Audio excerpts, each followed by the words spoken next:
वालेकुम dear students, कैसे हैं आप सब। उम्मीद है कि आप सब खैरियत से होंगे। तो जैसे कि आप सबको पता है, अकाउंटिंग आजकल जो है वो मैं एक अकाउंटिंग का काम करवा रही हूँ। चैप्टर नंबर 1 हम लोग कर रहे हैं, ठीक है। तो आज क्वेश्चन नंबर करेंगे 11, क्वेश्चन नंबर 12 करेंगे। कल हमने क्वेश्चन नंबर 11 किया था, ठीक है। आज हम करेंगे क्वेश्चन नंबर 12। तो क्वेश्चन नंबर 12 देखते हैं। क्वेश्चन नंबर 12 पढ़ते हैं। क्वेश्चन नंबर 12 है क्या, ठीक है। यहाँ पे लिखा हुआ है, Barkat keeps his book on single entry principle 1 January 2016। His assets and liabilities were as follows, ठीक है। Capital, sundry creditor, sundry debtors, machinery, furniture and stock. The following is the book is receipt of 2016, ठीक है। उन्होंने यहाँ पे balance दिया हुआ है, रिसीव फ्रॉम डेटर्स दिया हुआ है, सेल्स, रिटर्स, वेजेस, एक्सपेंसेस दी गए हैं यहाँ पे, ठीक है, सारे। On 31 December 2016 the Sandy creditor were 20,000, Sandy debtors दिए हुए, मशीनरी, फर्नीचर एंड स्टॉक दिए हुए, ठीक है। आगे जो रियल हमारी है वो हम पढ़ते हैं कि वो क्या है। Prepare trending in profit and loss account of the year and 31 December 2016 balance sheet after providing for depreciation on machinery 10%, furniture 15%, interest on capital 5% on debtors of doubtful debts, ठीक है। यहाँ पे हमें बनाना है नेट प्रॉफिट बनाना है, और हमने balance sheet यहाँ पे इन्होंने कहा है कि बैलेंस शीट बनानी है, ठीक है। ये क्वेश्चन जो है वो बिल्कुल डिफिकल्ट है। जैसे हम ओपनिंग क्लोजिंग स्टॉक करते थे, प्रॉफिट एंड लॉस अकाउंट, लेकिन ये उन सब से अलग है, ठीक है। हमें करना है कि हमें यहाँ पे नेट प्रॉफिट एंड लॉस बनाना है, उसके बाद बैलेंस शीट बनानी है। तो ये थोड़ा सा नया क्वेश्चन है, इसलिए पहले टोटल क्रेडिट फाइंड करने पड़ते हैं टोटल, क्योंकि देखिए ना, क्रेडिट 3 जगह पे है, 1, 2, ठीक है, और 3, ठीक है। हमें कोई एक क्रेडिट फाइंड करना है, ठीक है, एक क्रेडिट फाइंड करना है, और इसी तरह टोटल क्रेडिट भी फाइंड करने हैं, टोटल डेबिट्स भी। जैसे अभी देखिए, ये डेबिट है, ये डेबिट है, और ये डेबिट है, डेबिट भी 3 है, ठीक है। हमने कोई एक अपना मतलब टोटल क्रेडिट फाइंड करना है, एक टोटल डेबिट फाइंड करना है, ठीक है। तो वो मैं आपको बताती हूँ कि वो कैसे फाइंड। सबसे पहले टोटल क्रेडिट फाइंड कर, टोटल डेबिट, जैसे first of all total debit find करते हैं कि टोटल डेबिट कैसे फाइंड होता है, ठीक है। तो चलिए टोटल डेबिट फाइंड करते हैं कि वो कैसे फाइंड करते हैं। अच्छा जी, यहाँ पे नीचे बुक रखी है, ऊपर मैंने जो है वो टोटल क्रेडिट सबसे पहले, टोटल डेबिट सबसे पहले फाइंड करना है, ठीक है, क्रेडिट सेल्स। अच्छा जी, सबसे पहले यहाँ पे रेफरेंस है, अमाउंट है, रेफरेंस है, अमाउंट है, ठीक है।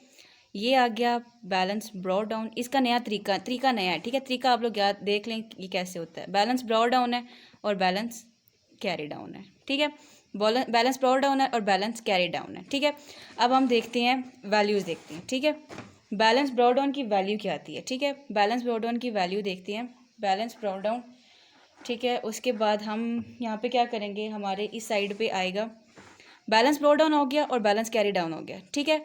अब यहाँ पे आएगी कैश, और यहाँ पे सबसे पहले क्योंकि हम डेटर्स फाइंड कर रहे हैं तो डेटर्स का उल्ट क्या है, credit.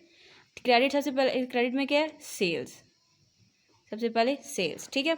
Balance brought down, balance carry down, cash और सेल्स, ठीक है, कैश और सेल्स। अब एक और चीज़ है यहाँ पे आपने याद रखनी है कि यहाँ जो बैलेंस ब्रॉड डाउन है ना, वो ओपनिंग स्टॉक है, और जो बैलेंस कैरी डाउन है वो क्लोजिंग स्टॉक है, ठीक है। इसके साथ मैं यहाँ पे लिख देती हूँ ओपनिंग स्टॉक, ठीक है। बैलेंस ब्रॉड डाउन ओपनिंग है और बैलेंस कैरी डाउन क्लोजिंग है, ये आपको सिर्फ समझाने के लिए मैं साथ लिख रही हूँ, ठीक है। बैलेंस ब्रॉड डाउन ओपनिंग है, बैलेंस कैरी डाउन क्लोजिंग है। चूँकि हम डेटर्स फाइंड कर रहे हैं, ठीक है, डेटर्स फाइंड करें तो डेटर्स में क्या होगा, डेटर्स में हम लोग पहले ओपनिंग स्टॉक के डेटर्स की जो है वो लिखेंगे, वैल्यू लिखेंगे, फिर क्लोजिंग स्टॉक के डेटर्स की वैल्यू लिखेंगे। अब यहाँ पे ये 7 बुक है, यहाँ पे आप लोग देख सकते हैं कि ओपनिंग स्टॉक ये ऑन 1 जनवरी 2016, ठीक है। जो क्रेडिटर है, डेटर है, उसकी वैल्यू क्या है, ठीक है। ओपनिंग स्टॉक है 22,000, ठीक है, 22,000 ओपनिंग स्टॉक के डेटर की वैल्यू लग गई, ठीक है, बैलेंस ब्रॉड डाउन में। और बैलेंस कैरी डाउन में क्लोजिंग की लगेगी, और क्लोजिंग की देखेंगे, क्लोजिंग की डेटर्स क्या है, 28,000, ठीक है, 28,000, ठीक है। और अब देखिए तीसरा देखिए, रिसीव फ्रॉम डेटर्स, तीसरी रकम थी रिसीव फ्रॉम डेटर्स, जिसे हम कैश कहते हैं, ठीक है। रिसीव फ्रॉम डेटर्स को हम कैश कहेंगे। कैश कितना था हमारा, 40,000, ठीक है, कैश हमारा था 40,000, ठीक है, 40,000। अब हमारी सेल्स रहेगी, ये कैश भी हो गया, बैलेंस ब्रॉड डाउन भी हो गया, बैलेंस कैरी डाउन भी हो गया। 40 में से माइनस करें 28,000, 40 में से माइनस करेंगे 28,000 तो हमारे पास आएगा 46,000, ठीक है। 46,000 हमारा क्या था, 46,000 हमारा सेल्स आई, ठीक है, सेल्स आई। इन दोनों को प्लस किया तो हमारे पास क्या आया, 68,000, ठीक है। और इन दोनों को भी प्लस किया तो हमारे पास आया 68,000, थाउजेंड। ठीक है, ये थोड़ा सा मतलब ऐसे है ना कि थोड़ा सा इजी है क्योंकि ऐसे इजी है कि पहले बैलेंस ब्रॉट डाउन आता है, फिर बैलेंस कैरी डाउन आता है, फिर कैश आता है, फिर सेल्स हम लोग फाइंड, जैसे पहले सेल्स फाइंड करनी हो। ठीक है, डेटर्स में सेल्स फाइंड करते हैं। ठीक है, ओपनिंग में जो बैलेंस ब्रॉट डाउन है उसमें लगेगा ओपनिंग के जो डेटर्स होते हैं, ओपनिंग के जो डेटर्स की वैल्यू होती है वो लगेगी। ठीक है, क्लोजिंग में ये है कि क्लोजिंग में जो है वो क्लोजिंग की जो डेटर्स होता है, क्लोजिंग डेटर 28,000, वो डेटर्स की वैल्यू वो लगेगी। इन फिर जो कैश हमें तीसरा दिया गया होता है। ठीक है, वैसे तो दो दिए गए होते हैं ओपनिंग और क्लोजिंग में, क्रेडिट डेबिट दो दिए गए होते हैं, लेकिन यहाँ पे तीसरा जो इन्होंने पेमेंट्स और रिसिप्ट बनाई है ना, रिसीव फ्रॉम डेटर्स, ये हमारी होती है कैश। ठीक है, कैश हमारी है 40,000 और 28,000 को प्लस करेंगे तो 68,000। ठीक है, 68,000 में से माइनस करेंगे हम 40,000 और 28,000 को प्लस करेंगे।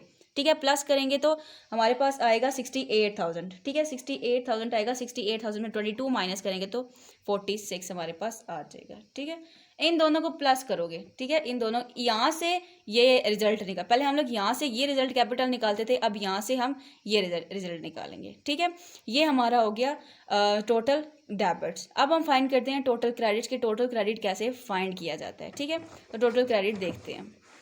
अच्छा जी, अब यहाँ पे रहा टोटल क्रेडिट। पहले जो टोटल डेबिट था उसमें हम सेल्स फाइंड करते थे, टोटल क्रेडिट में हम क्या फाइंड करेंगे, परचेजेस। ठीक है, परचेजेस फाइंड कर रेफरेंस अमाउंट उसी तरह। ठीक है, अच्छा, अब पहले यहाँ पे बैलेंस ब्रॉट डाउन लगता था, अब बैलेंस ब्रॉट डाउन लगेगा इधर, बैलेंस ब्रॉट डाउन इधर लगेगा, और बैलेंस कैरी डाउन इधर लगता था, अब यहाँ पे लगेगा बैलेंस कैरीड डाउन। ठीक है, समझ आ गई। पहले बैलेंस ब्रॉट डाउन इधर लगता था और बैलेंस कैरी डाउन इस साइड पे लगता है, अब बैलेंस ब्रॉट डाउन ऊपर लगेगा और इस साइड पे लगेगा, और बैलेंस कैरी डाउन इस साइड पे लगेगा। ठीक है, और पहले कैश यहाँ पे लगती थी, ऊपर लगती थी, अब कैश यहाँ पे लगेगी। ठीक है, अब यहाँ से ये फाइंड करेंगे। ठीक है, जैसे हम पहले ओपनिंग स्टॉक क्लोजिंग स्टॉक में फाइंड करते थे, अब यहाँ से यहाँ, पहले यहाँ से या ये फाइंड करते थे, अब यहीं से यहाँ तक। ठीक है, ये फाइंड करेंगे। अच्छा जी, अब हम लोग देखते हैं जी क्रेडिटर की। क्या ये हमारे पास है, ये हमारे पास 185 बैलेंस ब्रॉट डाउन, जब बैलेंस ब्रॉट डाउन हमारा क्या है, हमारा ये ओपनिंग है। ठीक है, ये ओपनिंग है और ये क्लोजिंग है। ठीक है, ये याद रखना, ये ओपनिंग है और ये क्लोजिंग है। बैलेंस ब्रॉट डाउन की ओपनिंग की वैल्यू क्या है, 18500। ठीक है, और बैलेंस कैरी डाउन की क्या है, बैलेंस कैरी डाउन की 20,000 क्रेडिटर की। ठीक है, 20,000। उसके बाद कैश। ठीक है, कैश इस साइड पे और परचेजेस इस साइड पे आएंगी। पहले सेल्स थी ना, अब परचेजेस हैं, सेल्स इस साइड पे थी, परचेज इस साइड पे फाइंड करें। ठीक है, कैश हमारे पास थी कितनी, कैश हमारे पास थी जी 22,000। यहाँ पे ये आप लोग देख सकते हैं, टोटल क्रेडिट हम लोग फाइंड करें, टोटल क्रेडिट फाइंड किया तो हमारे पास 22,000 ये आ गई। ठीक है, 22,000, इन दोनों को प्लस करो तो क्या आता है, इन दोनों को प्लस किया तो 44,000। ठीक है, 42,000।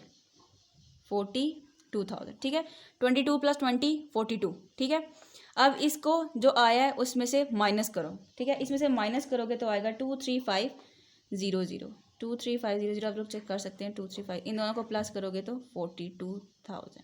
ठीक है, balance brought down, balance carry down, opening closing, cash इस साइड पे, परचेज इस साइड पे, इन दोनों को किया, बैलेंस आया, इसको इसमें से माइनस किया, माइनस करके हमारे पास ये आंसर है, इन दोनों को प्लस करके आप लोग देख सकते हैं कि 42,000 आ गया। देन हमारे पास ट्रेडिंग एंड प्रॉफिट अकाउंट, ये भी नया है। इसमें सबसे पहले ओपनिंग होती है, परचेजेज होते हैं, सेल्स होती हैं, एक्सपेंसेस, डायरेक्ट एक्सपेंसेस होते हैं, इनडायरेक्ट एक्सपेंसेस होते हैं, एंड अदर जो थिंग्स, उसके बाद क्रेडिट आती है वगैरह वगैरह। ठीक है, बरकत का अकाउंट बना रहे हैं तो trading profit and loss account बनाएंगे। इसमें पहले सबसे पहले हमारे पास आता है, यहाँ पे आता है परचेजेस। ठीक है, यहाँ पे हमारे पास आता है सेल्स। ठीक है, जो हमने सेल्स फाइंड किए, जो हमारे परचेजेस फाइंड किए हैं। ठीक है, सबसे पहले उसके पास ओपनिंग स्टॉक आएगा। ठीक है, इसमें ओपनिंग स्टॉक होता है, ओपनिंग स्टॉक की वैल्यू क्या है, 14,000। ठीक है, सेल्स में हमने क्या था, क्रेडिट था, सेल्स में क्रेडिट था, कितना था क्रेडिट, 46,000 था। ठीक है, 46,000, और कैश कितनी थी, कैश आप लोग देख सकते हैं 12,000 थी। ठीक है, 12,000 थी, इन दोनों को माइनस किया तो हमारे पास आया 50, इन दोनों को प्लस किया, इन दोनों को प्लस करेंगे 58,000। ठीक है, उसके बाद हम क्लोजिंग स्टॉक पे आते हैं, उसके बाद परचेजेज आते हैं, जो हमने परचेजेज फाइंड किए थे, टोटल परचेजेज और टोटल क्रेडिट फाइंड किए थे 23,500। दैन उसके बाद जो हमारे एक्सपेंसेस हैं, ये सारे जो है ना, ये पेमेंट्स में जो लिखे हुए हैं, wages, expenses, drawings, balance, credit, ये जो है ये हमारे एक्सपेंसेस हैं। ठीक है, सबसे पहले आ जाता है वेजेस। वेजेस है, वेजेस के कितने हैं 6000, वेजेस 6000। देन उसके बाद वेजेस के बाद आता है हमारा ग्रॉस प्रॉफिट जो हमारा आता है, ग्रॉस कैरिड डाउन, मतलब ग्रॉस प्रॉफिट जो हमारा आता है वो हमें फाइंड करना पड़ता है। या सबसे पहले ओपनिंग स्टॉक था और यहाँ पे आएगा हमारा क्लोजिंग स्टॉक, ठीक है, एंड पे हमारा आएगा क्लोजिंग स्टॉक। तो क्लोजिंग स्टॉक हमने क्या फाइंड तो नहीं किया था, लेकिन उन्होंने दिया हुआ था हमारे पास क्लोजिंग स्टॉक क्या था। स्टॉक यहाँ पे आप लोग देख सकते हैं 31 दिसंबर 2016 जहाँ पे सारी वैल्यूज़ दी गई हैं, वहाँ पे एंड पे स्टॉक भी दिया हुआ है 18,000, ठीक है। 58,000 और 18,000 को करें जो है ना इन दोनों को प्लस करेंगे तो हमारे पास आएगा 76,000, ठीक है। 76,000 इन दोनों को प्लस करें, 76,000 में से माइनस करें तो हमारे पास ग्रॉस प्रॉफिट आएगा 32,500, ठीक है। 32,500 इन सबको प्लस करो तो हमारे पास आता है 76,000, ठीक है। यहाँ पे जो क्लोजिंग स्टॉक है ना, क्लोजिंग स्टॉक यहाँ से यहाँ पे जाएगा, ठीक है। यहाँ पे जो ना इन तीनों को प्लस किया, प्लस करके जो आंसर आया ना प्लस किया उसको इसके साथ माइनस कर देना, ठीक है। इसके साथ माइनस करेंगे तो हमारे पास ये आएगा, ये हमारा होगा ग्रॉस प्रॉफिट, ठीक है। ग्रॉस प्रॉफिट के बाद उसके बाद नीचे इसको इस लाइन को छोड़ के हमारे पास नीचे आ जाती हैं एक्सपेंसेस, ठीक है। एक्सपेंसेस जैसे एक्सपेंसेस वो चीज़ होती है जैसे एक मशीनरी है उसकी डेप्रिसिएशंस, उस पर तो डेप्रिसिएशन लगती हैं कि मशीनरी पे 10% की डेप्रिसिएशन है, फर्नीचर पे 10% की डेप्रिसिएशन है। उसके बाद जो बैड डेप्ट्स आते हैं, उसके बाद और भी जो मोटर कार्स वगैरह जैसे हमने पीछे किए थे ये सारे जो है, इंटरेस्ट आता है, ये सारे, ठीक है। ये अब यहाँ पे इसी पे ही नीचे होंगे, ठीक है। सबसे पहले आता है हमारा मशीनरी पे एक्सपेंस आता है। मशीनरी पे एक्सपेंस हमारा कितना था, हमारा था 10%, ठीक है। मशीनरी पे हमारा था, मशीनरी पे हमारा कितना था, एक मिनट, मशीनरी पे मैं चेक करूँ यहाँ पे मशीनरी में कितना, मशीनरी पे 10% इन्होंने दिया हुआ है, 10% यहाँ पे लगाना है, ठीक है। 10% लगाएंगे। उसके बाद फर्नीचर पे कितना है, फर्नीचर पे 15% है मेरे ख्याल से, फर्नीचर पे 15%, यस 15%, फर्नीचर पे 15%। इंटरेस्ट कैपिटल है, उसके बाद बैड डेट्स है, उसके बाद नेट प्रॉफिट आता है। नेट प्रॉफिट असल यहाँ पे ग्रॉस प्रॉफिट फाइंड कर चुके हैं, ठीक है। और यहाँ पे हमारा मकसद होता है कि हम इसका नेट प्रॉफिट फाइंड करें, ठीक है। और फर्नीचर का हमारा है 4150। इंटरेस्ट हमारा है कैपिटल, इंटरेस्ट पे आया, इंटरेस्ट कैपिटल जो हमारे पास था, इंटरेस्ट कैपिटल 3600 था, ठीक है। इंटरेस्ट पे कैपिटल हमने फाइंड करना है। इंटरेस्ट कौन सा वाला हमारा कैपिटल था उस पे इंटरेस्ट फाइंड करना है। कैपिटल ओपनिंग स्टॉक का जो कैपिटल था उस पे इंटरेस्ट फाइंड करना है। इंटरेस्ट कितने परसेंट था, इंटरेस्ट कैपिटल था 5% और 5% बैड डेप्ट्स थे। 5% जो है ओपनिंग स्टॉक है उस पर 5% करेंगे तो हमारे पास 3600 आ जाएगा, ठीक है। उसके बाद बैड डेप्ट्स हैं, बैड डेप्ट्स, ठीक है।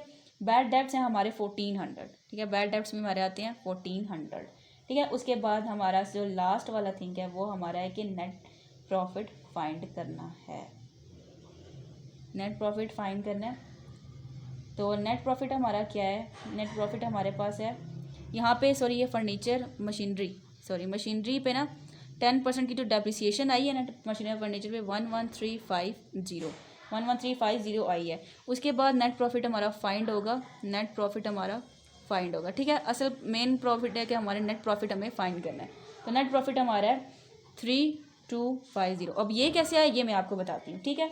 हमारा क्या आया था, जो हमारा था क्लोजिंग स्टॉक हमारा क्या आया था, क्लोजिंग स्टॉक ये हमारा जो नहीं ग्रॉस प्रॉफिट हमारा क्या आया था, ग्रॉस प्रॉफिट हमारा था 32500, ठीक है। 32500 आया था ग्रॉस प्रॉफिट, 32500, इसका वही रहेगा 32500। इन सबको प्लस करेंगे इसमें से माइनस, इन सबको प्लस करेंगे इसमें से माइनस करेंगे तो हमारे पास इन सबको प्लस किया इसको प्लस किया तो ये हमारे पास 32500। इसको इसमें से कोई भी नेट प्रॉफिट निकाला, नेट प्रॉफिट होगा वही। पे 15% की डेप्रिसिएशन, इंटरेस्ट कैपिटल पे 36 है, बैड डेप्ट्स है 1400, ठीक है। उसके बाद ये हमारा है नेट प्रॉफिट, ठीक है। नेट प्रॉफिट ये हमारा नेट प्रॉफिट है 11350, ठीक है। नेट प्रॉफिट है ये जो है 32500 जो ग्रॉस प्रॉफिट है, इसको इन तीनों को प्लस करके इसमें से माइनस करना है। माइनस करेंगे तो 11350 आएगा, फिर इन तीनों को करेंगे प्लस तो हमारे पास 32500 आ जाएगा।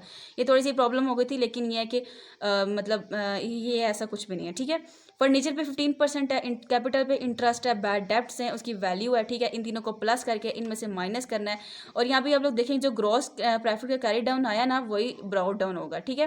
32500 32500 32500, ठीक है, वही लगेगा। इसमें से इन तीनों को माइनस कर देना है 135। जो असल हमारा आंसर है ना वो ये है, ना ग्रॉस प्रॉफिट है, नेट प्रॉफिट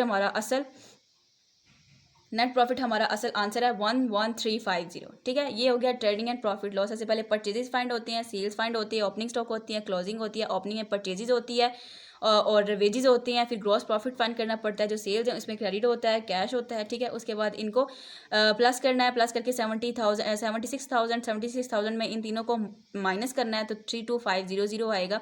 इन तीनों को प्लस, चारों को प्लस करेंगे तो 76,000। उसके बाद ये जो हमारे होते हैं ये हमारे होते हैं एक्सपेंसेस, ठीक है, जिसे हम डायरेक्ट और इनडायरेक्ट एक्सपेंसेस कहते हैं, ठीक है।